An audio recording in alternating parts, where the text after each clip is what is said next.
En la vastedad del universo gira una pequeña bola de barro azul que flota en un océano oscuro.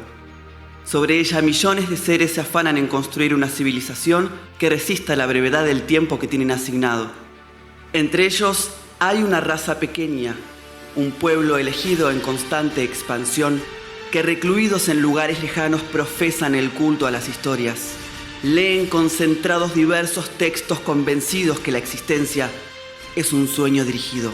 Un libro eterno y cambiante y que la clave para entenderlo está en las palabras que alucinados escritores plasman en textos que les dicta una deidad secreta. Se hacen llamar bibliófilos.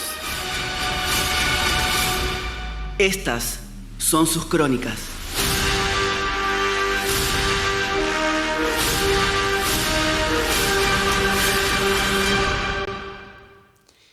Bienvenidos a Bibliófilos, tu ceremonia literaria mensual, y qué importante cuando nos sacamos las vestimentas de la rutina diaria y podemos ser lectores. Y como decimos siempre acá, primero lectores, después personas. Estoy con el maestro, el único, Fede Marcel. Bienvenido, querido compañero. ¿Cómo estás, José? Un placer estar nuevamente en el segundo episodio de esta segunda temporada. Exacto. En los controles, hoy nos está operando, al igual que el capítulo anterior, y yo tuve la inelegancia de no nombrarla la vez pasada. Así que muchísimas gracias a Sole Correa, que se encarga de sacarnos... Sole. La imposible tarea de sacarnos estéticamente más agradable. Y de soportarnos.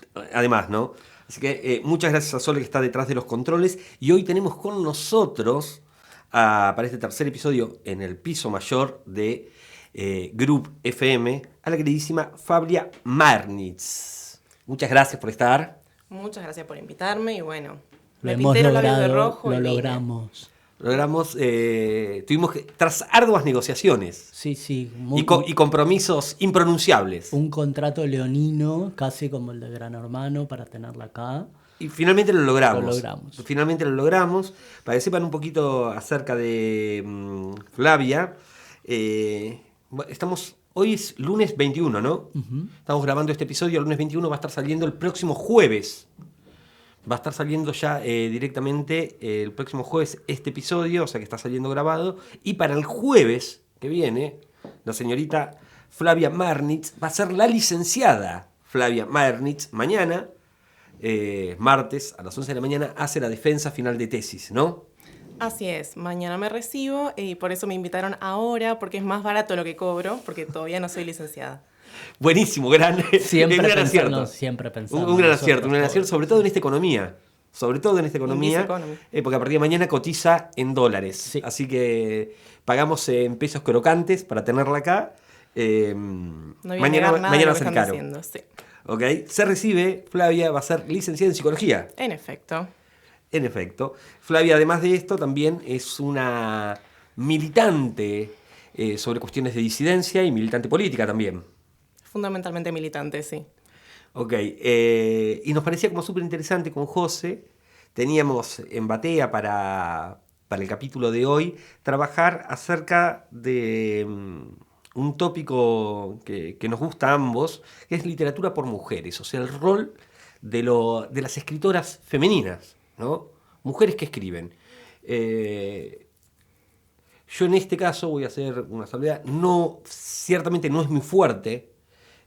Tengo algunas escritoras que me gustan un montón, pero ni en pedo, por ejemplo, tengo en batea o en conocimiento la cantidad de escritoras, mujeres que te gustan a vos, José, del cual vos, esto es algo, este es tu tópico, digamos, ¿no? Es tu área de expertise, así que estoy contento porque seguramente voy a aprender un montón. Lo mismo que la mirada que pueda sumar Flavia acerca de este tema, que también es una conocedora de la literatura femenina y que nos permitirá, con suerte, abordar esta temática tan interesante, que está tan en boga, ¿no? Hay un boom literario importante desde la figura de las escritoras mujeres que va a estar bueno poder debatir acá en Bibliófilos. ¿Puedo contar lo que me pasó con la invitación? Por favor. Harry Potter y el Cáliz de Fuego. Sí. Los protagonistas, síganme en esta fantasía. Yo sé que es difícil. Dale. Los protagonistas se enfrentan a un conflicto total que es invitar a una compañera de la escuela al baile formal de Navidad. Está Tienen bien. que invitar a una compañera mujer, porque no pueden invitar a un compañero varón porque no puede ser trolo. No en ese universo. No, claro, no en ese universo. Entonces ellos están frente a ese conflicto, tienen 14 años, no pueden, les cuesta un montón, y de repente la miran a Hermione, que es su amiga desde hace 4 años, y la miran y se dan cuenta que es una chica. Y le dicen, Hermione, vos sos una chica. Y ella los mira con cara de sí, son unos idiotas, yo ya tenía pareja para el baile, no los acompañó. Pero bueno, sentí un poco eso, como bueno, los chicos quieren hablar de libros de mujeres. Buena Hermione. Yo soy una chica. Vos sos... En mi fantasía soy Hermione, perdón. Está muy bien. Si alguien no está de acuerdo, que lo ponga en comentarios. Está muy bien. Yo quiero ser... ¿Quién soy yo, Ron o Harry? Vos podés ser Harry si querés. Te cedo el protagonismo en esta fantasía de Fla. Claro, el puto siempre es el traumado. Claro. Puede ser. Y el Paqui es como el distraído, el que tarda añares en darse cuenta. ¿Ah? Perdón si traje un juego de rol acá, capaz no era la de la temática, pero está muy bien, en mi mente está pasando. En tu mente está muy bien. Yo necesito ser validado, digamos. No puedo hablar con el clima social que es, digamos, lo femenino hoy por hoy. Uno tiene que estar un poco validado. Bueno, entonces ustedes vienen a cumplir también un poco ese error para que no me cancelen mañana, básicamente. Escapemos, hagamos mucha fuerza hoy. Tenemos 1 hora para escaparle a la cancelación. Voy a hacer todo lo posible. Es un proyecto de 1 hora. Ok, vamos a estar abocados Evitar a la esto. cancelación. Hagamos fuerza. Vamos a intentarlo con muchísimo ahínco. Yo vine con una serie de preguntas, como para arrancar. O sea, son las cuales no tengo en serio, literalmente, o sea, no tengo ningún tipo de sentido de respuesta. Igual lees más mujeres de lo que crees, igual. Puede ser, pero de todas maneras siguen siendo menos. Hoy mirá mi biblioteca y están en franca retirada, digamos. Es chiquito el anaquel de literatura femenina que tengo en comparación con amplios autores masculinos. Yo un poco lo que quiero preguntar acá y a ver si ustedes pueden acordar. Les voy a tirar estas preguntas que después vamos a ir, no necesariamente tenemos que ir respondiéndolas, pero como para hacer una apertura. Cuando yo pienso en literatura escrita por mujeres, ¿no? Pienso justamente si el mundo es patriarcal, si el mundo fue liderado por hombres y ha sido una especie de voz hegemónica en lo discursivo, desde las ficciones hasta lo académico, hasta el sentido del mundo, ¿no? ¿Cuál es la mirada que las mujeres suman a la literatura? La dimensión de la mujer, ¿no? Por fuera de lo masculino, que es necesariamente algo diferente, es una experiencia diferente. Entonces, un poco eso, ¿qué es la dimensión de la mujer? Me parece que por ahí puede llegar a ser como un puntapié. Leyendo creo que era Sábato, posiblemente no sea el mejor exponente a la hora de tratar, no puede ha tenido comentarios un poco felices sobre... Vos dale, todavía no estás cancelado. Todavía no ¿sí? estoy cancelado. Pero yo recuerdo en algún libro donde él hablaba acerca de la distinción entre arte femenino y arte masculino, y él decía que lo femenino era lo dionisiaco, frente a lo masculino que era lo apolíneo. Aquello que sucede a la luz del día, que responde a determinada lógica, ¿no? Mientras que en el misterio de lo femenino, en esta cosa dionisiaca, nocturna, de características poéticas, aparecía como otra naturaleza. Capaz que es reduccionista al mango esta visión de Sábato, pero me parece que puede llegar a... Quería saber qué pensaban un poquito acerca de esto, ¿no? Una especie de literatura del detalle. Yo pensaba que durante muchísimos años las mujeres estuvieron relegadas al ámbito del hogar, ¿no? Y esa experiencia es una experiencia hacia adentro, como si fuera hacia el útero. La casa, que es hacia adentro, la literatura, que es en el detalle, la experiencia de la maternidad, que no puede ser abordada desde lo masculino, sin ser falaz, ¿no? Por más que uno intente trabajarlo ahí, ¿no? Lo masculino como una especie de otredad casi inalcanzable, porque es un poco lo que ocurre, digamos, cuando el hombre piensa en la mujer piensa en el hombre. Hay un puente ahí que nunca se termina de entrecruzar del todo, ¿no? Bueno, un poco eso. Un poco son esas las preguntas que se me ocurrieron. ¿Vos cómo ves esto de la literatura de mujeres? Primero haciendo aporte a lo que decís de Sábato, no puedo dejar de nombrar esto que él dijo, ¿no? Del tema de la noche, de lo dionisíaco, de la oscuridad, y recordar el personaje de Alejandra en Sobre Héroes y Tumbas. Lo que él hizo con ese personaje es verter todo su machismo Sí. en ese personaje, digamos. Y lo mismo que en el personaje de... ¿En Rayuela? No, ese es de Cortázar, no Bueno, pensaba pero en... también También está lo mismo, está lo ¿eh? mismo. No, en el... Está Sobre Héroes y Tumbas, y ¿cuál es el otro? El túnel. Del amante de Castel, ¿no? Que también tiene, que te termina muerta, ¿no? Te termina asesinada por Castel, porque él no puede acceder a ella. Además de los celos y además de una serie de cuestiones, hay una cuestión simbólica en eso que Sábato trabaja, ¿no? Exacto, pero lo de Alejandra es terrible. Sí. Y es el mismo fenómeno de la maga. Después ves a un montón de chicas emulando o intentando ser Alejandra o la maga, y que esto ya lo hemos hablado un montón de veces, y digo, no, paren. ¿Ustedes ven lo que son esos personajes? Como, no, léanlo bien. Y un poco respondiendo a la segunda pregunta, lo que a mí me pasa en lo personal con la escritura femenina es que es algo completamente diferente. ¿Qué encontrás ahí? Desde el vamos. Primero encuentro una manera de entender la literatura completamente diferente, ya desde la forma. Ya hay una manera, o sea, el escritor masculino es un escritor formalista. Ajá, ok. ¿Sí? Ok. Y la mujer, yo creo que la única escritora formalista que conozco mujer es Virginia Woolf.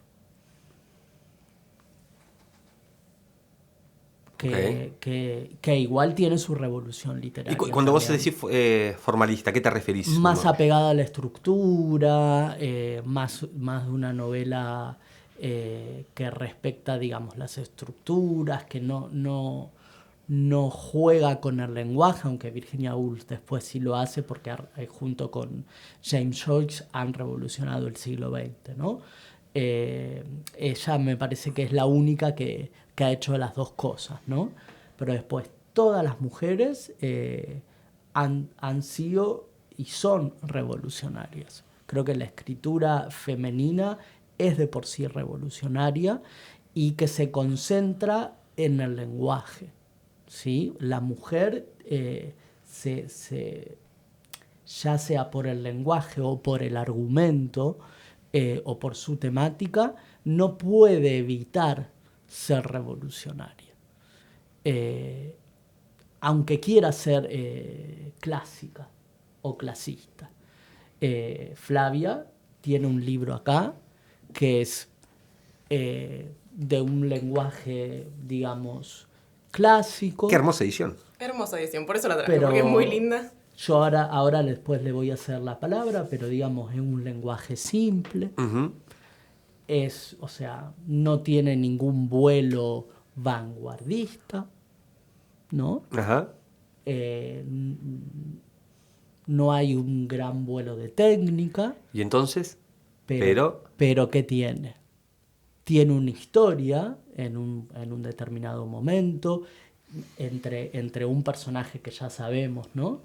Y medio que se puede, ¿no? Como hacer un juego entre ese personaje y la propia escritora, ¿no? Publicado en un momento donde los hombres por ahí tenían que ir a determinados conflictos bélicos y las mujeres se quedaban, ¿no? Y le bastó para hacer historia, digamos. Y que si lo escribe un hombre, eso no sucede.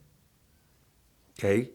Vos, Flaque, ¿qué sentís un poco con esto, con literatura por mujeres? Cuando las mujeres escriben y toman la voz, ¿qué vienen a sumar, qué vienen a narrar? ¿O en qué se diferencia de la literatura eminentemente masculina? Me parece que en este camino empezamos dando un traspié hacia la cancelación, porque yo empecé mencionando a Rowling, que es como todo lo que está mal, y ustedes mencionaron algunos autores varones que escriben personajes femeninos. Okay. Y que ahí rápidamente ustedes encontraron un arquetipo, un lugar común, donde los roles típicos de la mujer, donde más o menos arranca acá, termina acá, el personaje de la mujer escrita por el varón. Que después se pueda hacer otro capítulo de los personajes masculinos escritos por mujeres, que también es muy interesante. Puntualmente me pasa con este tema que me voy un poco más atrás, es como re mala onda y le voy a esquivar a la academia todo lo posible porque hay gente que ya lo dijo antes y lo dijo mejor. Pero si nos preguntamos literatura por mujeres, literatura femenina, ¿qué es la mujer? Perdón, la bajé una banda. Vamos ¿Qué a eso. es? Y la realidad, o sea, spoiler alert, o sea, no tenemos una respuesta para eso. O sea, creo yo, se puede buscar la esencia de lo femenino, se puede buscar en la estética, se puede buscar en las vivencias, se puede buscar en la genitalidad. Creemos que no.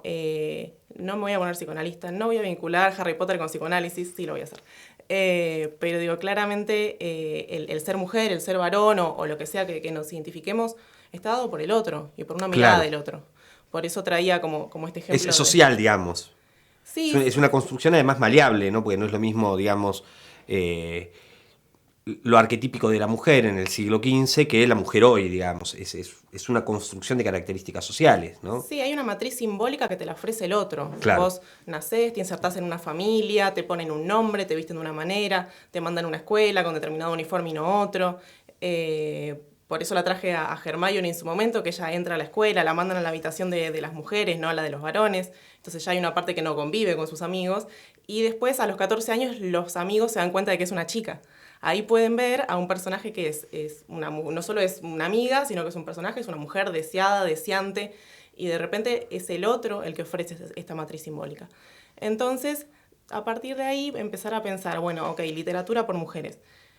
Es difícil no decir por ahí literatura femenina y no irse como a un clase B, sí. Como de la literatura de quién es, sí. De los varones, de las editoriales, de las librerías, y la literatura femenina es como el fútbol femenino, que lamentablemente hoy tenés que hacer la aclaración. Bueno, sí, estoy viendo el mundial, vos decís, estoy viendo el mundial de fútbol femenino. Claro. Entonces, como bueno, esquivándole a eso, creo, y acá es donde entro mi rol como militante, que sí, que está buenísimo que hayamos escrito, a pesar de todo lo que nos costó, está bueno que sigamos escribiendo y que haya referentes, representantes, que una niña pueda decir, quiero ser escritora como fulana, quiero escribir terror como Mariana Enríquez, pobre la niña que esté diciendo eso en este momento, pero la vamos a apoyar. Pero bueno, un poco veníamos hablando de Mujercitas y cómo está el personaje de Jo, que se puede decir que tiene algo de Alcott, o sea, que ella se identifica en ese personaje de la niña que quiere escribir, y a Rowling, que yo ya la nombré, también se sintió identificada con ese personaje. Qué valioso que un libro que salió publicado en el 1800 y pico, que encima fue censurado por vulgar. Si encontrás ciertas ediciones, te falta como la mitad de la historia y es como... Pero es un libro muy cuidado. Yo recuerdo haber leído Mujercitas y no tenía partes picantes. Pero es muy probable que ¿En qué partes estuvo censurado? Es muy probable que hayas leído la versión purgada. ¿En serio? Tenemos... Capaz que leí la versión censurada. El texto íntegro, que es el que traje acá, que es un libro bastante grande, es de 1868 y sale en 1880 una versión censurada con ilustraciones, que es mucho más breve. ¿Y qué pasajes son los que se hachan en ese proceso de edición y censura? Cortan algunos pasajes cortan todo el final del libro, básicamente, y cortan algunos pasajes que son un poco largos, donde las chicas hacen ejercicios de escritura y se exploran un poco a sí mismas desde lo reflexivo. Pero la censura más estúpida de la vida, digamos. Sí, ¿no? sí, porque después fui a leer la versión completa y claramente que no hay partes picantes, chicos. Claro. Es Mujercitas. Claro. O sea, Laurico que tío con varias hermanas, pero bueno, chicos. Y esto, un poco lo que a mí me pasó es que entré a este universo por las películas, porque soy esto, miro las películas y después voy a leer los libros, lo recomiendo profundamente. Y tenemos... Toda experiencia es válida. Sí, y tenemos la versión del 94, tenemos la versión de 2019 que dirige Greta Gerwig. En el medio, o sea, para que nos quedemos pensando en casa, cómo Laurie, el personaje del varón joven codiciado, pasó de ser Christian Bale a Timothée Chalamet. O sea, es el mundo que estamos creando, el varón codiciado ahora es ese es el futuro que le estamos dejando a las novias de Leo DiCaprio. Solo para reflexionar. Es cierto, ¿no? Hay una... pérdida de masa muscular. Arranquemos por ahí. En principio sí. ¿No? Sí. Yo un poco volviendo a lo que decía José, hoy pensaba en los orígenes de las primeras referentes de la literatura femenina, ¿no? Y si te vas como muy atrás, muy pero muy atrás, llegás necesariamente a Safo, ¡Yay! ¿no? Y pensaba en esto que José decía acerca de cómo las mujeres no pueden evitar ser revolucionarias. Y pensar que tal vez el primer exponente en literatura occidental, de literatura escrita por mujeres, también pertenecía a una disidencia sexual. O sea, es una mujer, digamos, en el origen mismo de la escritura femenina, si se quiere, ya comenzás a encontrar acercamientos divergentes acerca de los modos y costumbres, más allá de que los griegos tal vez tenían una cierta apertura sexual diferente y que no tenían los tabús que cargamos nosotros, digamos, con esta cultura judio-cristiana, que era mucho más castradora que tal vez la cultura helénica, ¿no? Pero por fuera de eso no deja de resultar interesante, tal vez la primera exponente sea a la que hoy, porque era Safo de Mitilene, ¿no? O Safo de Lesbos. En efecto. ¿No? Y el lesbianismo viene como palabra, como concepto, de la isla de Lesbos, de la cual ella es la primera exponente, una poetisa que escribía poemas de amor hacia sus estudiantes. Es muy poético ser sáfica, recomiendo. Acá tenemos militantes con respecto a eso, así que está muy bien. Después pensaba también en esto que decías vos, pensaba en Virginia Woolf, pensaba en Safo. El mito de Safo dice que se quita la vida. La cuestión con Safo es que nace cerca del 650 a.C., más o menos, el registro medio dudoso por ahí. Se sabe muy poquito acerca de su biografía personal y después se termina mixturando con el mito. O sea, Platón habla acerca de ella, la nombra como la novena musa, creo, y aparece también, por supuesto, registrado por Ovidio. Y en esos dos exponentes masculinos que cuentan la vida de Safo, aparece la noción de mito. Después también hubieron obras y tragedias griegas que contaban un poco el relato de ella, y ella se quita la vida en el mito, en esta reversión de la cuestión. Nosotros tenemos sus poemas, eso es un hecho real. Su posicionamiento romántico y su elección romántica aparece manifestada a través de su obra, que tenemos muy poquitos poemas, nos llega como muy poco.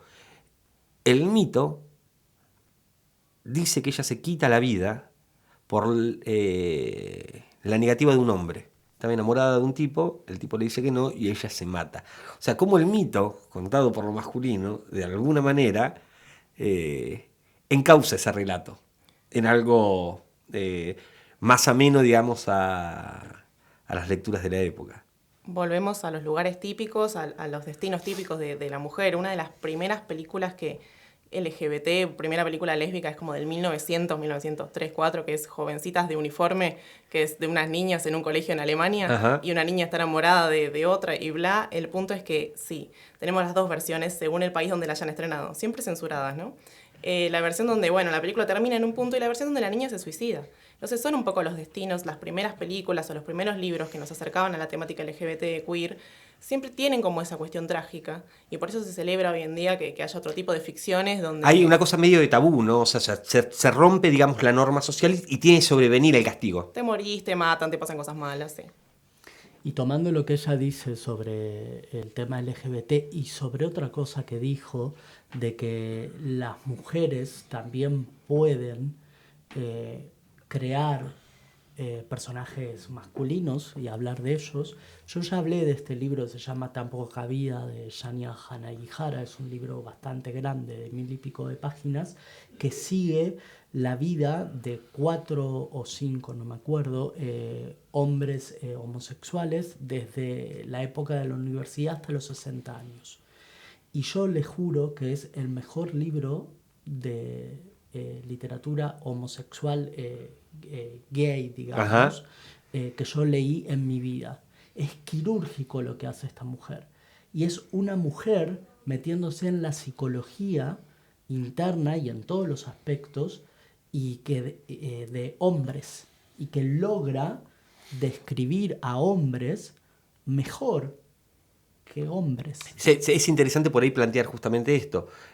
Para que la gente dice, no, que las mujeres solo tienen que hablar de mujeres y solo pueden hablar de mujeres y de cuestiones femeninas y de psicologías femeninas, ¿no?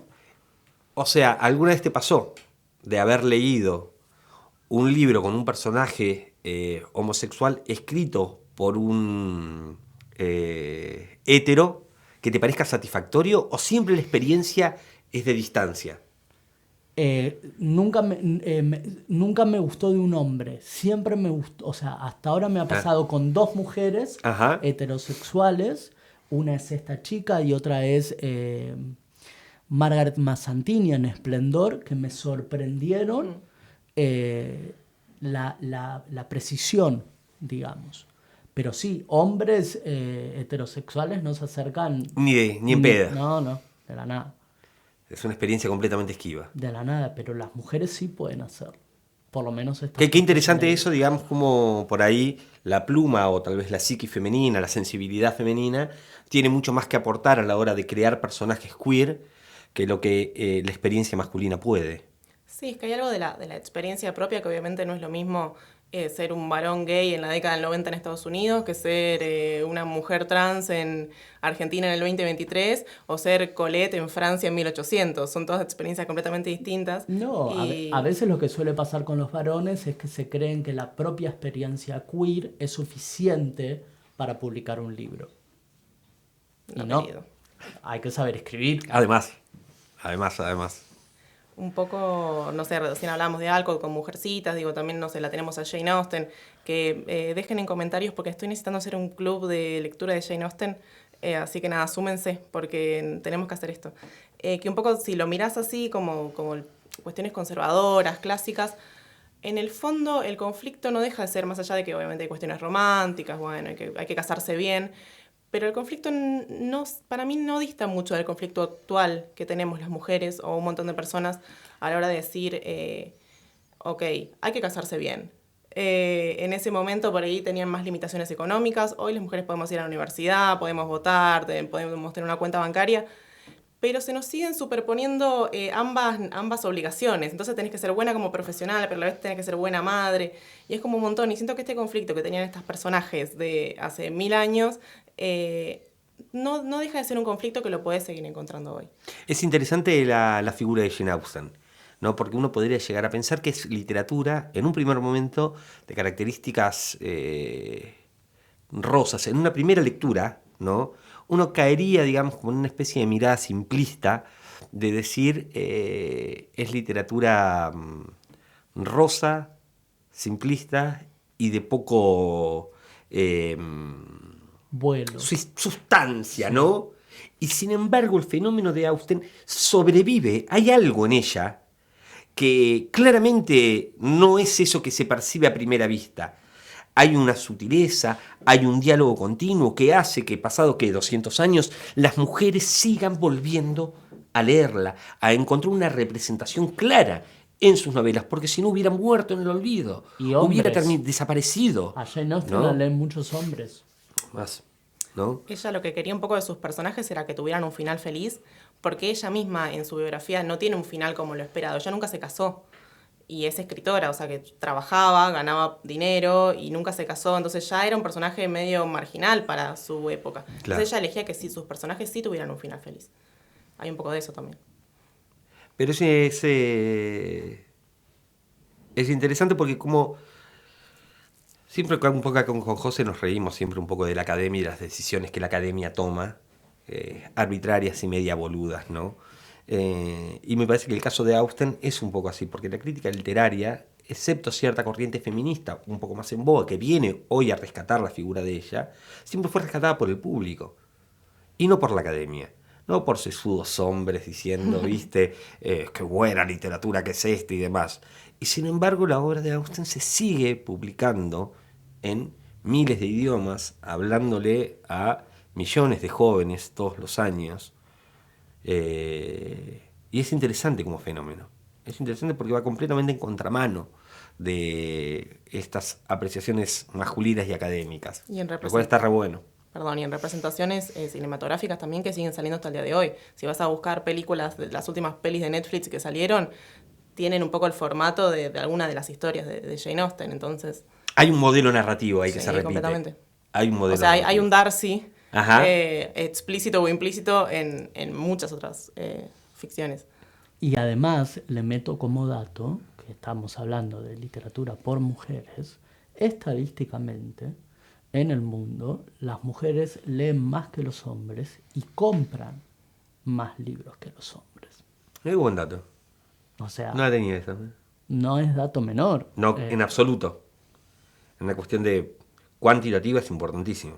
No a la hora de dato pensar menor. la cultura. Yo sé que estadísticamente en el mundo hay más mujeres que hombres, pero no es dato menor. Y estadísticamente sería interesante tener el dato de cuántas escriben y cuántas publican. Y en ese sentido, seguramente, capaz estoy adivinando, pero seguramente sean más varones los que publican. Seguramente, Porque, seguramente. sí. Porque nos volvemos a chocar con estas cuestiones. Hoy podemos trabajar buenísimo, pero hasta ahí. Sí, sí, Tampoco sí. vas a ascender y tener el mismo éxito que los varones. Pero hay una tendencia, por lo menos en Argentina y en Latinoamérica, pero creo que es un fenómeno for sport, hay un boom de escritoras femeninas hoy por hoy. Sí, ojalá no quede en moda, digamos, ¿no? Y que no sea justamente eso, sino que verdaderamente sea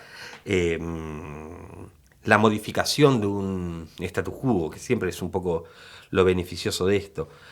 A mí un poco lo que me pasa con la literatura femenina cuando la leo, con la literatura escrita por mujeres, es que me suma, es novedosa. Siempre es novedoso. El planteo, el enfoque, porque es una experiencia foránea para mí, digamos, ¿no? Uno un poco lo que hace cuando lee es sumergirse en la psiquis de otro. Y más allá de las experiencias interpersonales que tengas con amigas, novias, parejas, hijas y demás, uno no... La literatura en ese sentido, digamos, es una experiencia única, porque es sumergirte en el yo del otro, ¿no? Puede ser ficcional, autobiográfico, como sea, pero la narración es completamente femenina. Uno habita, hay un habitar, hay un transcurrir en la psiquis del otro. Es una experiencia completamente novedosa, completamente novedosa. A mí como lector es algo que me interesa, que me parece enriquecedor, que sobre todo en el mercado haya esa apertura de miradas. Yo estoy fascinado ahora con este boom que José comentaba, ¿no? Latinoamericano y demás de literatura femenina, y me encanta que escriban ficciones de género. Me encanta el terror femenino, me encanta la ciencia ficción femenina, yo soy un amante de esos géneros, y encontrar esa vuelta de rosca que aparece en una mirada novedosa, porque es una mirada que ha estado silenciada, En efecto. ¿no? Excepto Mary Shelley, son muy pocas las experiencias trascendentales de escritura femenina publicadas y en acceso libre, digamos, a todos, en materia de género. Me parece que está re bueno. Está Siempre re como bueno. alejadas de ciertos tópicos y más cercanas al romance y a lo rosa. Y como hoy ya no. Que aparte no dejan de estar conectadas con problemáticas sociales, históricas y políticas súper fuertes. Claro, porque el boom actual no solamente es literatura escrita por mujeres, sino que es literatura feminista, que no necesariamente tiene que ir de la mano, ¿no? No necesariamente, pero en este caso se da. ¿No? Como plataforma dialéctica, con una mirada del mundo. Por ejemplo, creo que es ecuatoriana, no me acuerdo bien la nacionalidad, pero hay una escritora que se llama María Fernanda Ampuero, que tiene un libro que se llama, creo que Pelea de Gallos, que cada cuento es un cuento de terror. Hasta ahí vamos bien. Ajá. Yo puedo escribir cuentos de terror de lo que yo quiera. Pero no solamente es eso, sino que cada cuento es sobre violencia de género. Okay. O sea, es un cuento de terror sobre violencia de género. Entonces, lo masculino tóxico o el machismo aparece como una forma de terror. Claro, y además obviamente hay mucho sobre violencia doméstica. Entonces, por eso, o sea, es siempre agregarle un plus, ¿no? A todo. Tenemos el caso de Dolores Reyes, que es muy famosa, es una escritora del conurbano, que sacó una novela sobrenatural que se llama Come Tierra, no sé, que la están dando en muchos colegios. Es una novela sobrenatural sobre una nena, una adolescente, que no me acuerdo si su pareja actual o padrastro la mata por violencia de género a la madre de esta chica, y a partir de eso ella, cuando come tierra, empieza a ver dónde están las mujeres que han estado, se presume que están desaparecidas o muertas por casos de violencia de género. Entonces ahí empieza, digamos, toda la historia de esta chica en el conurbano. Claro, porque podría ser una historia de una chica que tiene evidencias, ponele. No, es todo un thriller, digamos, de chicas que desaparecen en el conurbano y este personaje que se relaciona con estas desapariciones. Por eso te digo, me parece que las mujeres obviamente tienen ganas de escribir, pero me parece que han encontrado en el terror, porque no es casual que elijan géneros nichos, me parece que han encontrado en estos géneros la posibilidad de denunciar. Sí, hay una cosa de sirve como vehículo, ¿no? Exacto. Sí, lo estoy pensando ahora, pero es un poco como el terror de lo que te puede pasar. Y de la experiencia propia de habitar los espacios con miedo, la noche, la calle, el barrio, habitar ciertos Lo espacios masculino es el peligro. Sí, y poder escribirlo de forma maravillosa y publicarlo me parece... Y simbólico, ¿no? Sí, ahora sacó la segunda parte, Miseria se llama. Yendo. Pero sí, es un libro que ella es muy amiga de Camila Sosa Villada. Ajá. Fueron juntas a Suecia, Noruega, a hacer una gira, pero es un libro vendidísimo, Come Tierra. Lo editó Sigilo, que es una editorial muy chiquita, y ahora, obviamente, como pasa siempre, Miseria lo edita Alfaguara, ¿viste? El gran grupo comiendo al grupo chico. Pero yo leí Come Tierra, a mí me gustó mucho. Aparte es digamos, lenguaje villa, digamos, ¿no? Como se habla en el conurbano. Así que nada, muy, muy lindo. Aparte pueden buscar noticias del libro, incluso chicas han denunciado sus propias historias de violencia de género con el libro. Con el libro, claro. Termina siendo también un disparador para contar socialmente lo propio. El libro es súper importante. Ustedes, pensando en estas escritoras, ¿no? Uno pone como tipo top 10 de escritoras y aparece Woolf, ¿no? Y la experiencia de ella, que ya sí sabemos, se quita la vida. Como termina también siendo una referente ineludible, digamos, el feminismo, ¿no? Con el libro, ¿cómo se llamaba? Un cuarto propio. Un cuarto propio. Con personajes que desafiaban también un poco la heteronorma, ¿no? Tiene esta novela también muy linda. Orlando, ¿no? Y un juego súper interesante, como contás vos, acerca del lenguaje, que también se puede ver en Las Horas. Sí, Las Horas es de Michael Cunningham. Que cuenta la historia de ella, claro. Cuenta la historia de ella, que le hizo la película Daldry. Sí, pero lo que tenía Woolf es que en realidad ella tuvo su primer brote cuando era adolescente. Sus padres venían el padre venía de un segundo matrimonio. O sea, el padre hace pareja con la mamá y él ya tenía un matrimonio anterior. Ella es abusada por uno de los hermanos. Ok. ¿Sí? Y a partir de ahí empieza sus problemas mentales. Ella, más o menos a los 14, 15 años, tiene su primer brote y se tira de una de las habitaciones donde estaba durmiendo con su hermana. Se produce cortes con los vidrios y también porque estaba teniendo alucinaciones y todo. El problema mental de ella es que en realidad ella escribía, ¿sí? Publicaba sus novelas, pero el momento que había desde la publicación de la publicación de la novela y la crítica, la primer crítica, la ponía muy nerviosa. Entonces se brotaba. O sea, y esas esperas eran una bomba de tiempo. En una de ellas, una de las publicaciones fue como más terrible, llegó a alucinar, uno de los reyes, creo que era el rey Eduardo, le golpeaba la ventana. De eso está escrito en uno de sus diarios.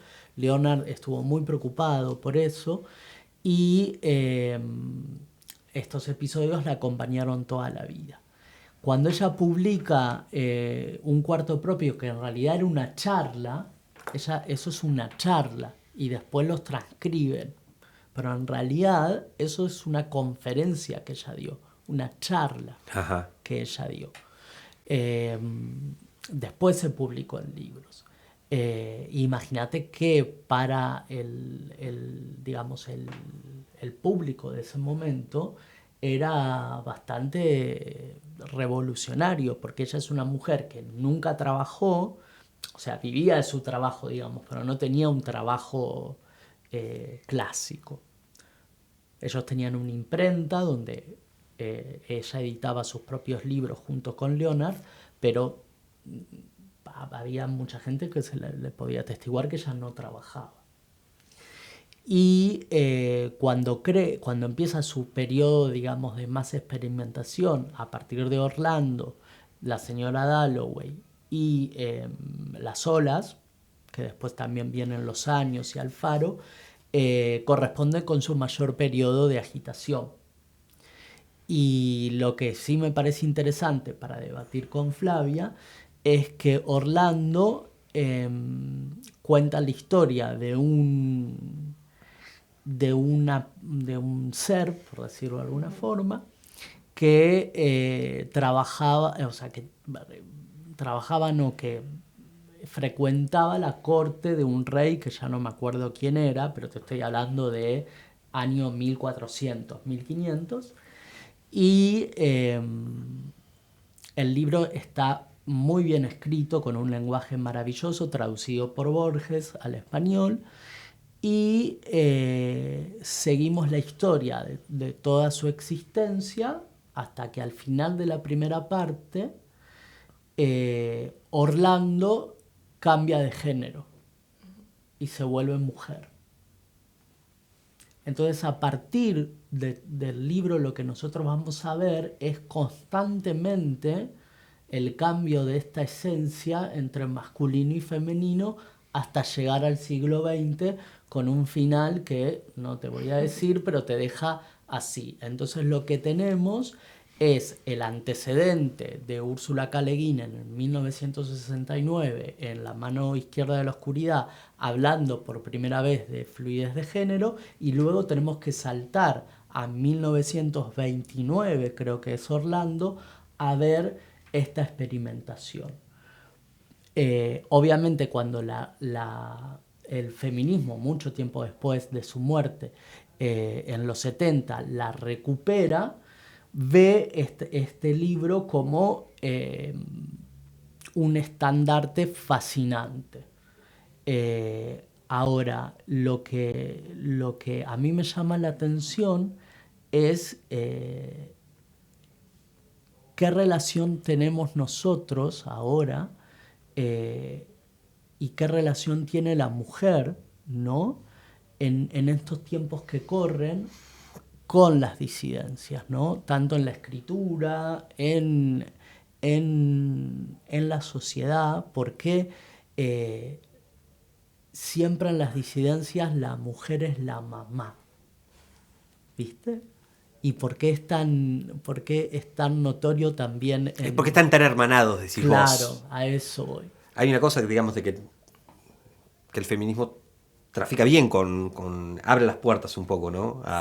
Sí. Un poco lo que ustedes traen es lo caro que puede llegar a resultar a la salud mental ser mujer y ser disidencia, no necesariamente, no de forma causal, en algunos casos sí, vos acá me relatás directamente un abuso que puede provocar todo lo que ocurre después.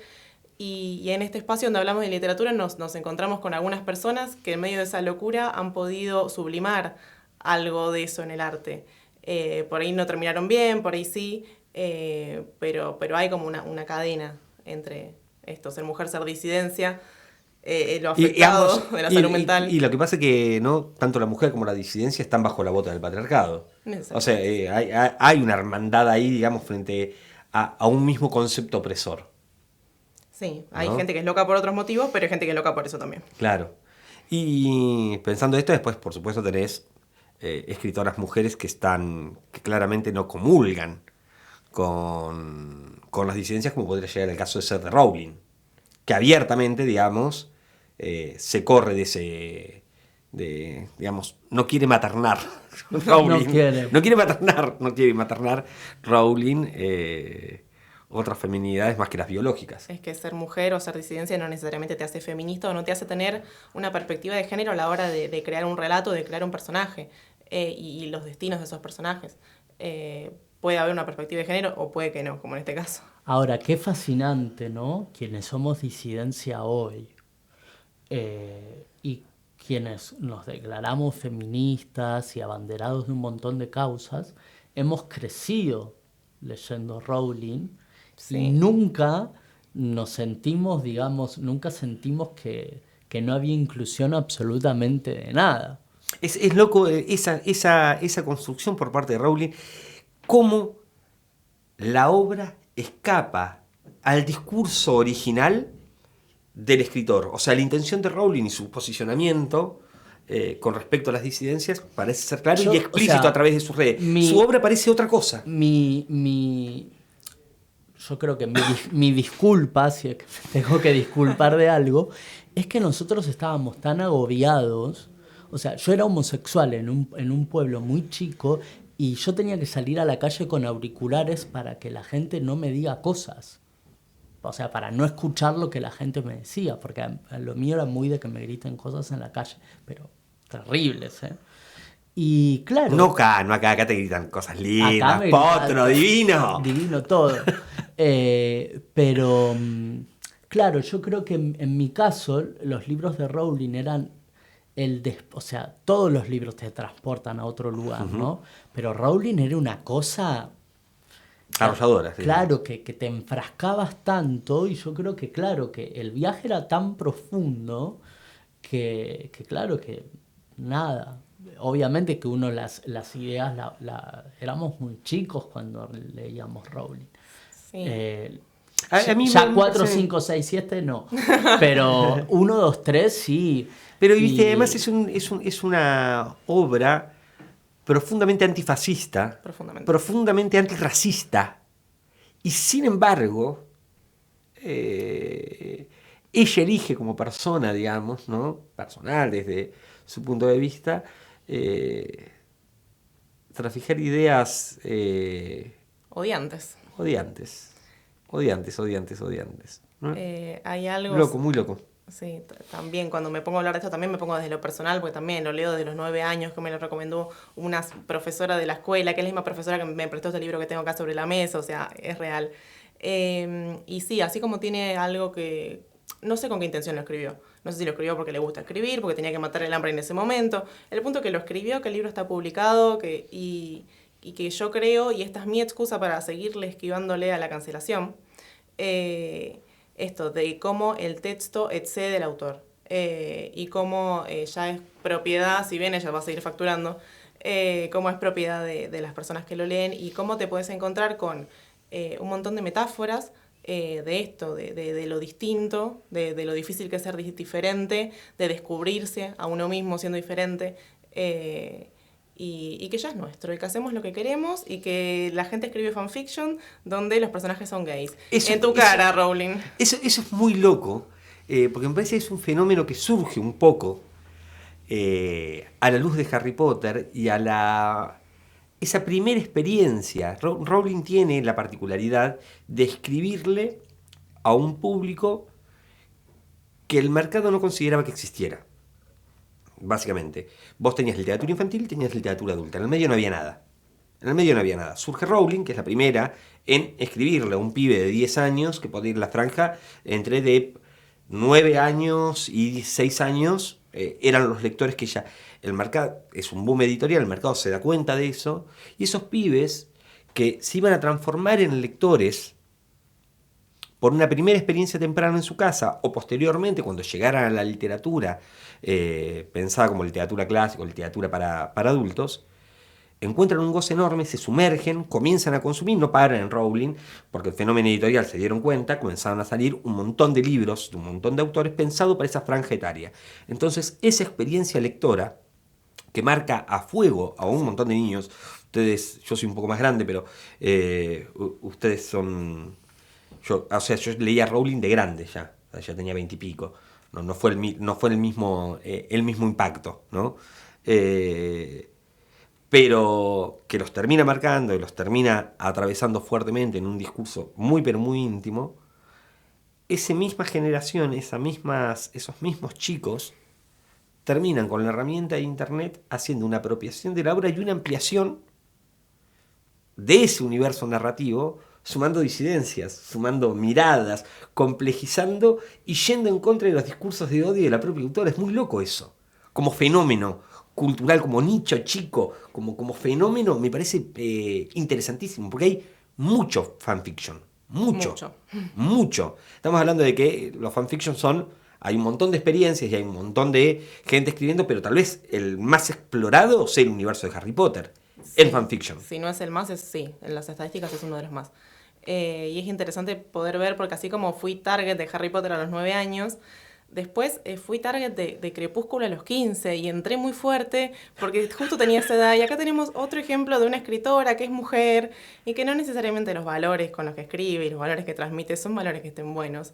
Mira, no sabía que Meyer era... ¿También está por ahí? Transita... No sé, está en alguna religión, hay mucho del casarse virgen en Crepúsculo. Eso está en la novela, claro, sí, claro. Va un poco por ahí. Y bueno, entré. Pero de eso mismo se deriva más ficciones de fans que se terminan derivando en otras publicaciones como 50 sombras, que es un fanfiction de Crepúsculo, y es como... Exactamente. O sea, hay cosas maravillosas que pueden salir de la escritura de fans, como, bueno, gente pasándola bien, escribiendo, leyendo, apropiándose de una historia y dándole vueltas de tuerca que el autor original no hizo. Y escribiendo, ya es una experiencia, es un montón. Y después tenemos todas esas experiencias raras, no sé si negativas, de cosas espantosas que están saliendo en libros y en películas que vienen de fanfiction, y es como, no, por favor. Y bueno, eso tiene que ver también, viste, con el circuito editorial que busca, claro, que quiere, que selecciona para publicar, pero de todas maneras las plataformas de fanfiction siguen estando ahí para que uno vaya y lea sin necesariamente pasar por el circuito editorial, y donde vos puedas tamizar tu propia experiencia y no necesariamente sea la que la mirada que el mercado hegemónico quiere que los jóvenes lean y consuman, ¿no? Pero volviendo un poco a esto de Meyer y de Rowling, la diferencia me parece fundamental. O sea, Rowling escribe bien. Sí. ¿no? Sí. O sea, como experiencia, yo lo tuve que leer porque en aquel entonces trabajaba con adolescentes recomendando libros, entonces me tuve que sentar a leer lo que los pibes querían leer. Entonces, nada, ¿Leíste todos los libros? Sí, me leí todos los libros. Al final se pone difícil. Los leí a todos. Y sí, fue complejo, fue una experiencia. De todas maneras, me pareció como enriquecedora para entender un poco cómo esas ficciones hablaban a los jóvenes, qué encontraban los jóvenes ahí, en ese discurso. Y lo milité además, porque a mí me parece que cualquier experiencia literaria Obvio. te sirve. Sí, o sea, si querés entrar por Crepúsculo, entrá, que está re bueno, yo te lo remilito, no tengo problema con eso, porque... Team Edward, completamente, no sé ustedes. No, ¿Edward? ¿Edward o Jacob? No, Jacob. Bueno, hay una grieta en esta mesa. Por minoría étnica. Ahora... van a cancelar. ¿Cuántos minutos vamos? Nos van a cancelar. Y además me parece que por ahí esa literatura, o lo que uno podría llegar a considerar en una mirada completamente personal, ¿no? O sea, yo no si hay algún lector de Meyer escuchando el podcast, no quiero descalificar tu lectura. A mí no me gusta en términos personales. Que deje un comentario. Claro. Yo creo que todo es válido en términos de literatura y me parece que siempre se puede crecer. O sea, no te quedás en esos 4 libros. Vas a ir a leer otras cosas. Sí. Terminás leyendo siempre novelas que te terminan enriqueciendo. Así que nada, está re bueno. Lean Crepúsculo si les pinta. Está bueno. Si tenés a tu pibe leyendo Crepúsculo, ¡larga eso que es una mierda! No, que lo lea, no censuremos. Los hice hablar de Crepúsculo. Obvio. Y acá acabo de sellar como nunca más me van a invitar a este espacio. Pero yo los leí, a mí me gustaron mucho. No puedo mentir, leí Crepúsculo, chicos. Yo leí los 4 seguidos. Claro, sí. Ay, fueron 4. Fueron 4. Decir que se leen rápido. Experiencia así como Menos fue mal. como... Y los... Pero yo estaba enfebrecido. Estuvimos ahí, nos pasó. Sí, yo estaba así. Hay algo del hormonal que pega. Creo que tenía 25, 26 años y la gente me decía, ¿querés salir? No. ¡Estoy con Edward! Estaba así una cosa. Le digo, ¿qué me pasa? Pero aparte yo estaba, creo que iniciando, no había iniciado todavía el estudio, ¿viste? Porque viste que sos librero, te pones a estudiar y decís, no señora, llévese esto, porque la calidad literaria y en la soledad de su casa... Leías frenéticamente ¿viste? Y Meyer. así yo, ¡oh! Después sí, Joyce, pero Edward. Claro, ¿me entendés? Tenía como esa doble vida, ¿entendés? Acabamos de salir de este closet todos. Pero yo no tengo dudas. Y después clavé Comer, Rezar, Amar. El libro, ¿eh? El libro. Ese es cortito, no lo leí, pero ese es cortito. Pero Ese es cortito. aparte, viste, Yo fui a la peli, y perdón. yo miraba en la librería la mesa, viste, de literatura romántica, las que iban ahí así, yo así. Y después me leía Comer, Rezar y Amar y me miraba la película con Julia Roberts con el helado y ¿Viste? lloraba. Ahora está, viste, este concepto que es un concepto medio forro y medio boludo. Yo no adhiero, pero está presente, digamos, que es el placer culposo. Claro, el guilty pleasure. Claro, viste. Me parece que está re bueno. Que no sientan culpa. O sea, está bueno que consuman lo que tengas ganas, no pasa nada. Si te gusta. Pero por eso pensar, yo antes tenía comer, como vomitar. esta cosa de no, estas cosas no hay que leer. Ah, claro, sí. Por una cosa snob. Sí, Tienes que sí, leer sí. todo lo que quieras. No hay mala literatura. O sea, obviamente hay gente que puede escribir mal, que puede escribir Y hay literatura que no te bien. gusta en todo caso. Claro, pero no hay mala literatura. Vos te produce placer, es buena literatura. Listo, ya Ningún está. placer debe ser culposo. Exacto. O sea, seguramente sí hay mala literatura, pero esto, Por alejémonos de la supuesto, culpa. exacto. Podemos hablar de algo está bien escrito, algo está mal escrito. Porque hay Ahora, que- a vos, por mal escrito que esté, a vos te gusta y a vos te produce placer, listo. Ya está. Entrale que son pasteles. Nos tenemos que alejar un poco también del concepto de la culpa, porque ya estamos consumiendo, que es un poco lo que al mundo nos lleva, a consumir música, a consumir todo. Y si encima lo consumís con culpa, no está bueno. La culpa es de la religión, la vamos a dejar afuera. Y también, ojo con qué productos son placeres culposos. En general son cosas vinculadas o a lo popular, a la música popular, por ejemplo, es como, ay, si yo escucho tal género, pero con culpa, y es como, no, o sea... o a lo femenino, de vuelta, a lo romántico. Bueno, si miro esto, pero con culpa porque tendría que estar leyendo algo mucho más elevado. Y además hay grandes historias de amor. Hay grandes historias de amor. Hay una cosa, No es la de Edward. No es puntualmente Crepúsculo. No pero hay sé, grandes no historias de amor, sé. ¿eh? Todos nos acordamos de la escena de la cama con las plumitas de la almohada. todo. Él la Yo- espiaba por la ventana de noche, no justifiquemos cosas que no.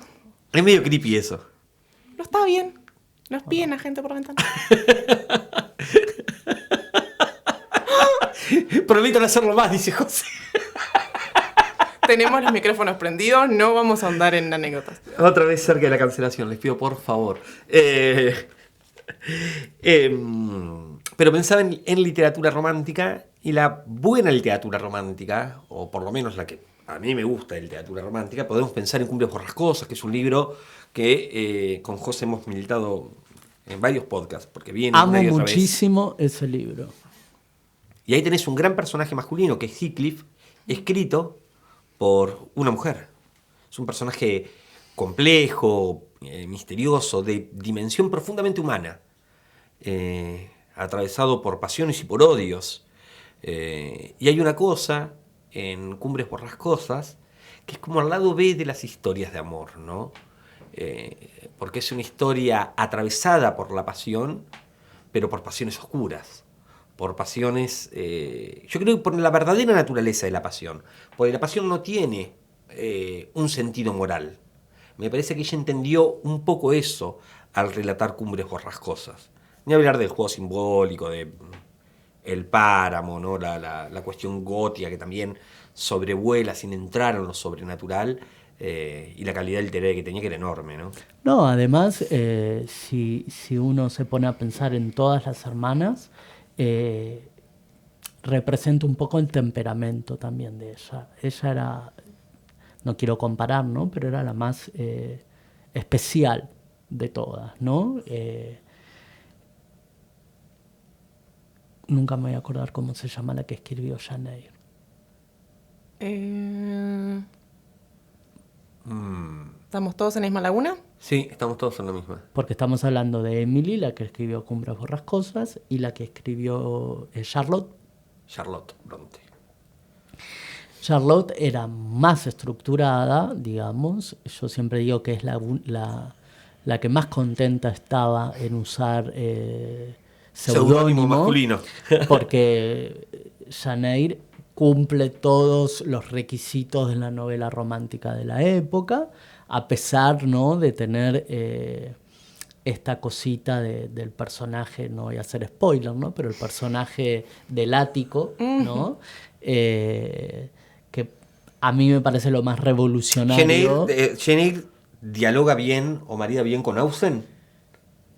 ¿O hay diferencias ahí? Me parece yo que vengo de Jane Austen, de repente te encontrás con algo así y es como, un montón. Es como, arrancás como con... Es un poco más intenso. Arrancás como con niños maltratados. Y claro, es como, ok, tengo que estar con para la este parte, mood. Okay. con la parte del hospicio. O sea que ahí la pasa parecería muy mal la protagonista. es tipo Dickens, digamos, ¿viste? Y esta cosa de niños abusados que tenía Dickens, pies maltratados, fajados y abandonados. Aparte, Jane Eyre se escribió después de que ella estuviese trabajando como profesora en una localidad que quedaba fuera del páramo y hubiese trabado amistad con un profesor que tenía familia, del cual ella se enamoró y no fue correspondida. O sea, venía con bastante bagaje emocional. Claro, que les recomiendo a todos que lean, porque no estoy diciendo esto porque yo lo sé, porque me bajó de la galaxia. Lean Infernales de Laura Ramos, que es una biografía sobre las hermanas Bronte, y el hermano, porque nunca se habla mucho del hermano Bronte. Así que léanla porque bueno, ahí se van a enterar muchas cositas sobre la vida de ellos y sobre el contexto en el cual fueron escritas las obras. Y volviendo a Emily es para mí la más inteligente, la más especial. Se nota a la hora de escribir esta novela que es la más moderna de todas. Si uno hoy lee Cumbres Borrascosas, parece que la escribió ayer. ¿Sí? Sí. A mí me gusta decirle que es una novela donde gana el mal tranquilamente. Sí, gana la naturaleza. O que vos decís, esplendor. siempre todo tenía que tener un final feliz. No, acá gana el mal, porque en la vida gana el mal. Está re bueno leer eso también.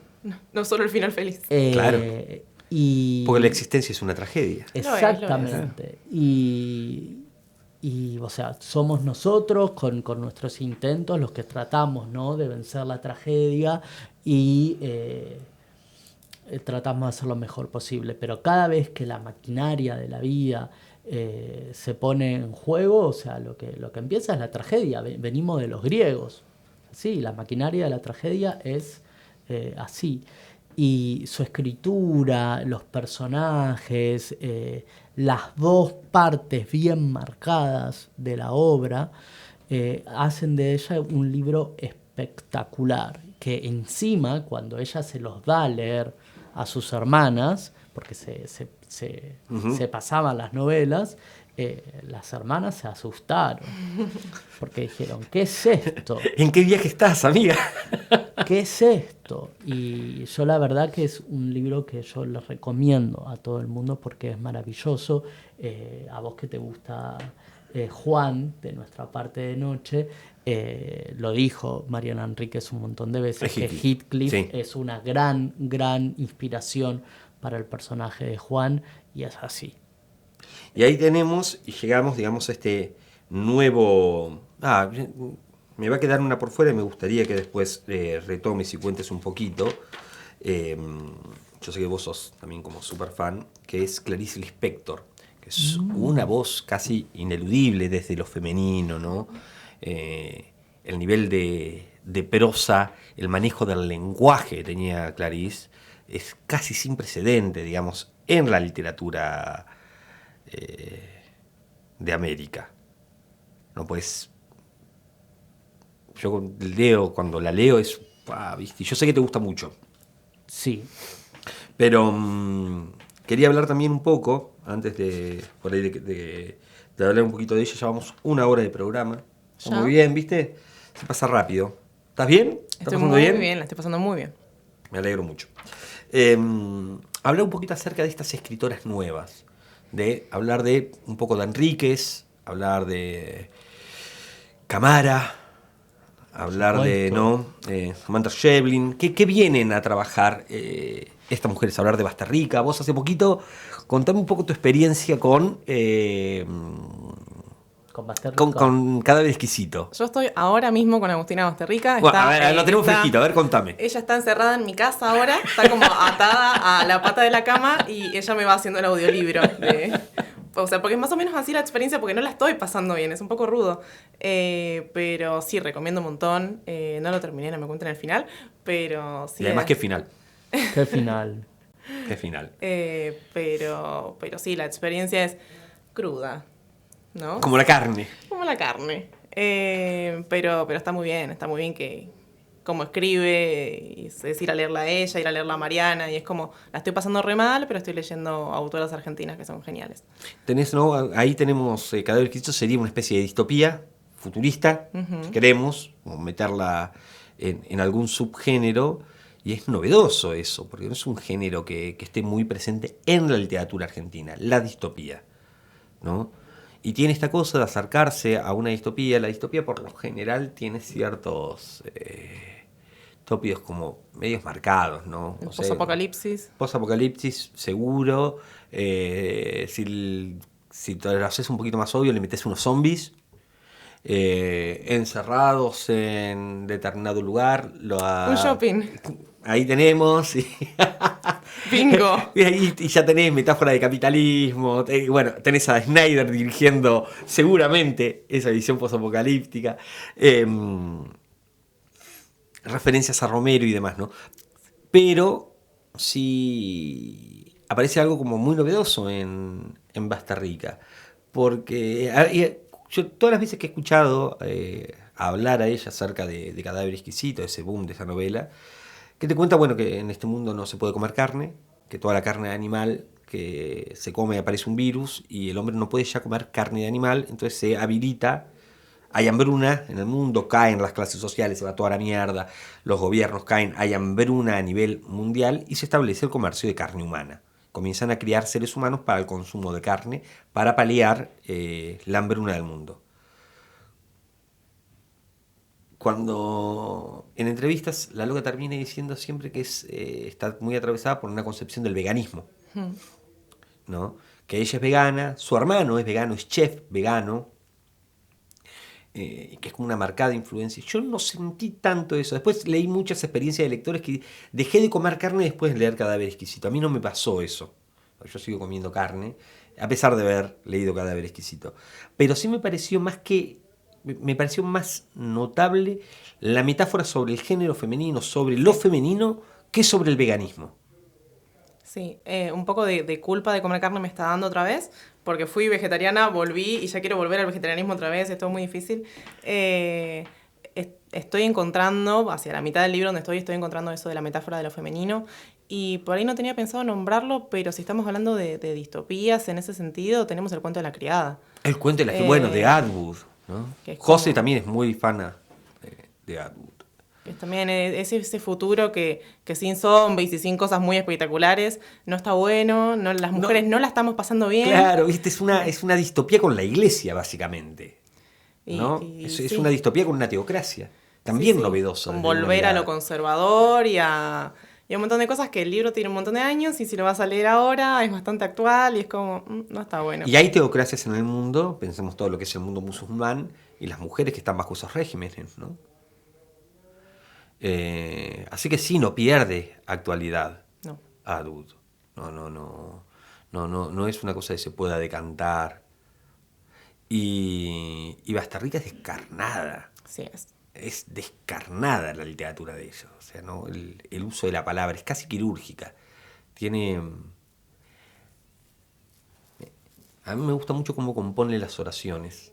Oraciones cortas. Todas cortas, prácticamente no hay uso de coma. Es casi telegráfico lo de ella en Cadáver Exquisito. Me parece enorme como experiencia. Lo que yo te quería preguntar era si vos notabas esta cuestión de la despersonalización. Vos, o sea, ya viste, ¿no? El tema del frigorífico, cuando llegan, ¿no?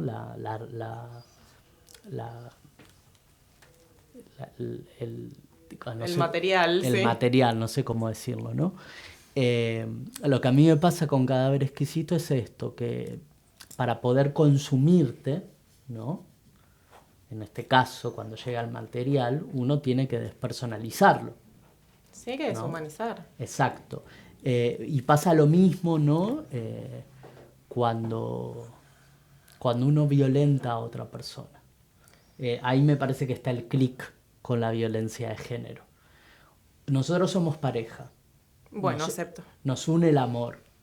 Pero para yo un día tener que violentarte, yo primero tengo que despersonalizarte y negar no solamente tu humanidad y nuestro vínculo amoroso. Y ahí recién puedo violentarte. Me parece que esa ahí que vos decís el proceso de cosificación. Claro, a mí me parece que ese es el gran nexo de la novela con el tema de la violencia de género que tiene. Creo, por ahí pensándolo así rápidamente, es como el proceso opuesto a lo que veníamos hablando de ofrecer matriz simbólica para identificarse en el género y en un montón de vivencias.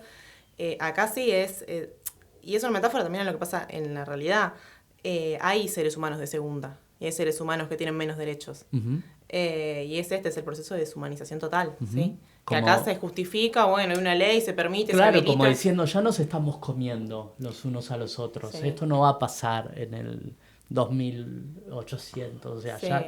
ya hay elementos. Es lo mismo que pasó con el cuento de la criada, que se usó mucho como metáfora cuando se militaba el aborto. Uh-huh. O sea, porque no era la misma situación ni ahí, pero sí tenía que ver con derechos sexuales y reproductivos vedados. Sí, hay algo de eso. Está como súper interesante. Después, llevándolo a otro plano, yo creo que es el plano de la dulzura más total y más absoluta. En voces femeninas yo encuentro a Liliana Bodoc. O sea, Liliana es dulce, es en una especie de ideario maternal. Capaz que a ella no le gustaría ni mierda que yo la es mi impresión de ella, es lo que a mí me pasa cuando la leo.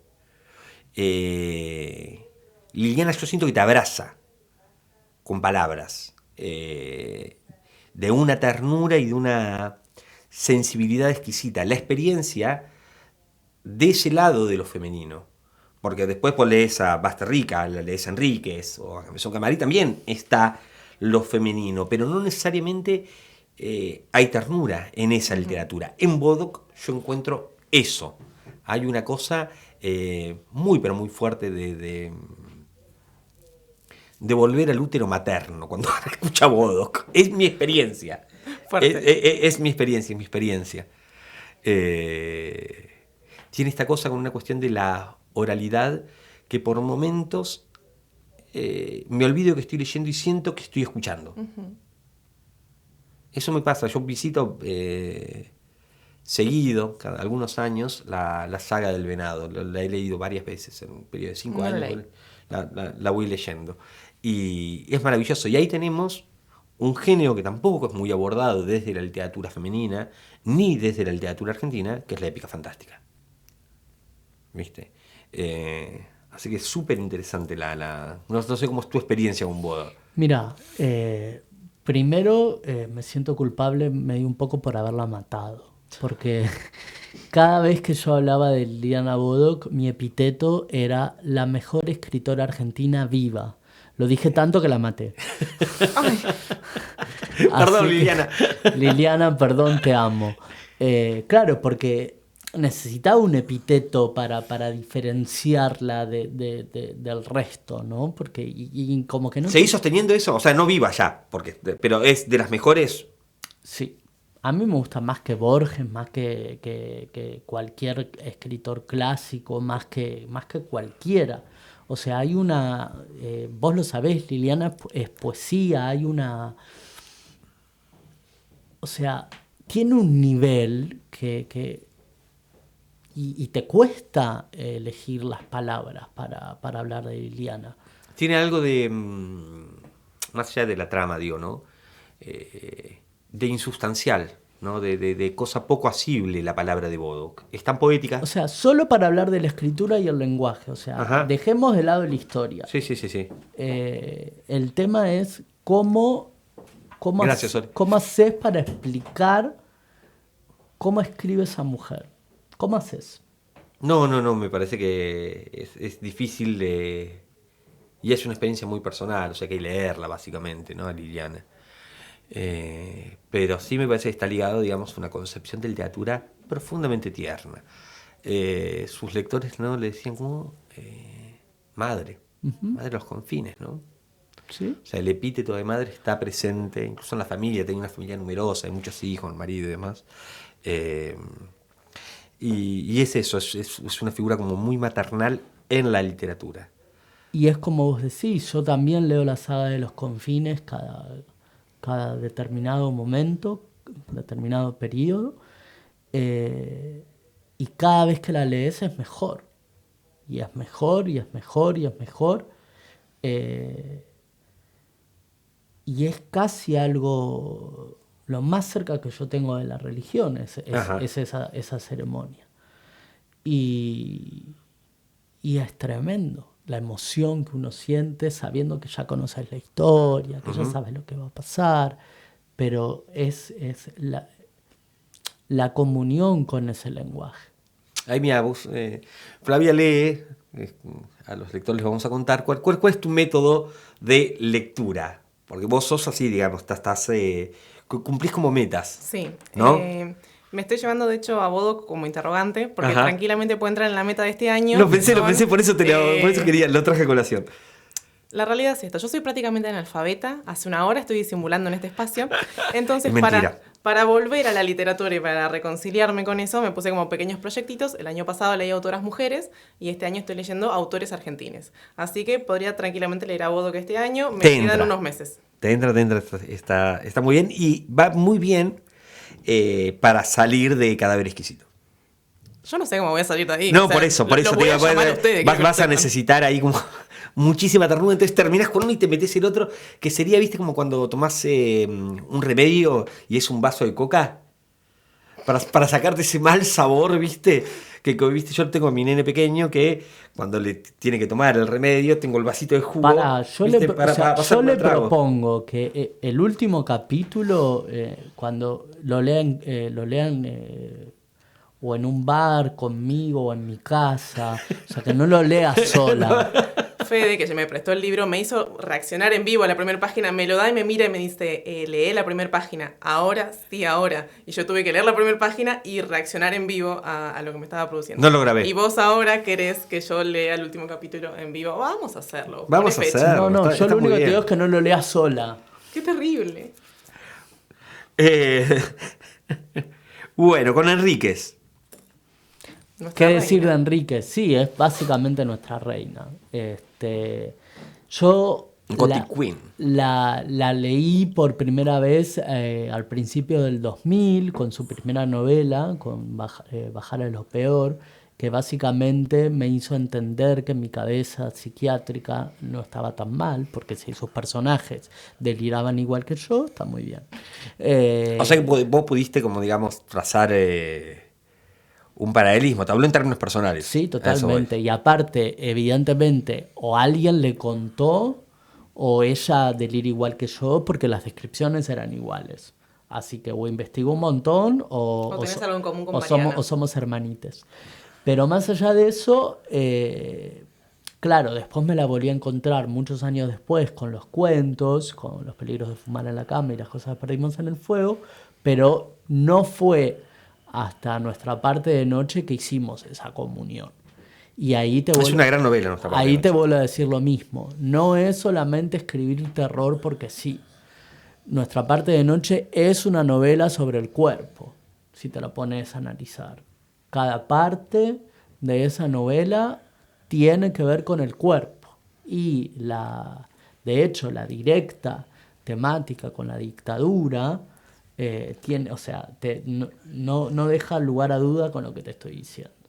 La novela es fascinante, no por nada el mundo está cayendo rendido a esa novela y me gusta que esa novela sea escrita por una escritora como Mariana Enríquez, que me parece que es la que inicia este fenómeno que estamos hablando de estas escritoras, ¿no? For Sport, digamos, que obviamente que está muy lejos de conseguir lo que consiguió Mariana Enríquez, que fue la primera en lograr que un premio Herralde, de la trayectoria del premio Herralde, premie a una novela de terror. Y es la primera mujer, porque ya lo habían ganado otros argentinos, pero es la primera mujer en ganar el Herralde. Que escribe terror, además, ¿no? Que escribe terror, además. ¿Vos con tu experiencia con nuestra parte de noche? ¿Cómo te fue? Entré a Mariana por los cuentos y un poco fue como, bueno, vamos a volver a leer un poco de la mano de Mariana. Y sí, la experiencia es maravillosa, ya lo quiero leer de nuevo. Que creo que va a salir a alguna versión cinematográfica, no estoy muy segura. Ah, mira, pero no sabía. O sea, o capaz lo estoy fantaseando porque lo deseo. Hoy confirmaron el Eternauta. Sí. Hoy confirmaron el Eternauta. No sabemos Hoy, si estamos contentos o no. No sé, dijeron una jornada y lo pusieron a Darín que tiene como Sí. 60 años. Juan Salvo debería tener 30. Pero bueno, no voy a ser Basta purista. de Darín, por favor. O sea, Darín puede hacer todos los papeles en Argentina, sí, en efecto. Claro que sí. Va a salir una biopic de Cristina Fernández. Hecho por Darín. Es más, Darín son los 44 millones de argentinos. Todo en uno. Sí. En representación Sí, directa. sí, Puede ser cerremos cualquiera. ahí. Sí, sí, hijo. Para mí sí. Pero te estabas diciendo que... Que, o sea, algo de lo que rescato de Mariana es que ella defiende la postura del fan y de la fan. Ella escribe mucho del ser fan, del rock, y es como estar bueno ser fan. Y es como no es algo que quedó en la adolescencia. Está bueno que te sigan encantando cosas y ella misma te dice, a Juan me lo imaginé por tal actor que me gusta y es como, sí, obvio, re por ahí. Como una experiencia de fanfic. ¿No? Es un poco, esa cabeza funciona un poco así, ¿no? Como, ella no tiene un placer culposo. Claro. O sea, a ella le gusta un actor, que ahora no me sale el nombre, porque tiene un nombre raro. Ella le gusta un actor y a su protagonista masculino le puso ese cuerpo y me parece muy bien. Y Claro. lo dice abiertamente. Abiertamente. Está como súper interesante. ¿Cuánto vamos, Sole, ya de este podcast? Vamos con 1 hora 23, así que me parece que podemos ir cerrando. Podríamos, sí. ¿Estás bien vos? ¿La pasaste bien? ¿Te Súper, divertiste? sí, sí, sí. ¿Te logramos alejar un poco de la ansiedad acerca de que, De que mañana me recibo? Te Sí. recibís de Sí, licenciada sí. en psicología. No es poco, no es poco. No es poco, por supuesto. La gente no está bien, me están yendo a buscar a mi casa. Está... Pero logramos distraerte por lo Sí, menos de un se rato. agradece, se agradece. Muy bien. Después vamos a tener que conseguir dólares, pero hay que hacer otro con ella recibida y comparar. Hacer la comparativa. Claro. Vos me querés comprometer en vivo. Sí, te Claro, comprometo sí, en sí, vivo. tenés que volver. A mí volver. me hacen venir en un día que yo estoy sobreexcitada porque mañana va a pasar el evento más importante de mi vida hasta hoy y me hacen venir hoy a hablar de literatura. Sí, Está sí, muy bien. hay está que muy bien. buscar Estoy muy de acuerdo con lo que otra, hicieron. otra temática y traerla de nuevo recibida. Recibida, o en algún momento así como crucial de de su vida nuevamente. En trabajo de parto puedo venir un día y grabamos, podés claro. venir. Sí, lo hacemos. ¿Viste? No, mamá está a punto de fallecer. Va a fallecer. ¡Es buenísimo! ¡Vamos a hacer un podcast! Genial, me encanta. No mates a mi madre. No está mal como experiencia. Me encanta. Sí, No está sí, mal como experiencia. la vida Bueno, misma. Lo vamos a anotar Lo y lo vamos vamos a evaluando, convocar. sí. ¿Ok? Bueno, hemos tirado un montón de nombres, hemos hablado de un montón de autoras. Espero que la hayan pasado bien los que están del otro lado. Estén atentos a nuestras redes sociales que pudieron ver en la nueva gráfica que tenemos hace poquito. Group se modernizó y en la parte de abajo aparecen nuestras redes sociales para que no tengamos que estar diciéndolas todo el tiempo. Hermoso, gracias. Muchísimas gracias, Sole, por la Gracias. operación. Gracias, Gonza. Gracias, Sole. Zamora, por el espacio. Siempre nos recibe bien. Gracias, Gonza. Group, yo le quiero mandar un abrazo grande a la gente de la Boutique del Libro. Entre poquito vamos a estar haciendo algo en conjunto, tal vez el próximo podcast. Tenemos que coordinar para que haya gente presente de la librería, que son aquellos que nos proporcionan los materiales para poder charlar. Todos los libros y todas las novelas y autores los pueden encontrar ahí en la Boutique del Libro. Quiero también dejar saludos a nuestros oyentes a lo largo de todo el globo. Es cierto que somos internacionales. A todos los de Ushuaia, a todos los de Tierra del Fuego, a los de Argentina y a todos los que están diseminados por diferentes lugares del globo. Gracias A por los de escucharnos. Estados Unidos que estuvieron dejando Mensajitos. comentarios, ¿sí? Escríbanos, síganos en redes, síganos en YouTube, estén atentos. Nos encantaría charlar con ustedes que nos recomiendan libros sobre todo. A ver ¿Qué están si- leyendo? ¿Qué Juan, están leyendo? Déjenlo en los comentarios. Déjanos en los comentarios. Bueno, ha sido Bueno, gracias a ustedes, amigos míos, por invitarme. un placer. Y como le dice Hannibal Lecter a Clarice Starling, no sé dónde me van a estar escuchando ni cuándo, pero algunas de las estrellas que nos guían son las mismas. Gran cierre. José, placer. Un placer, chicos. Nos vemos.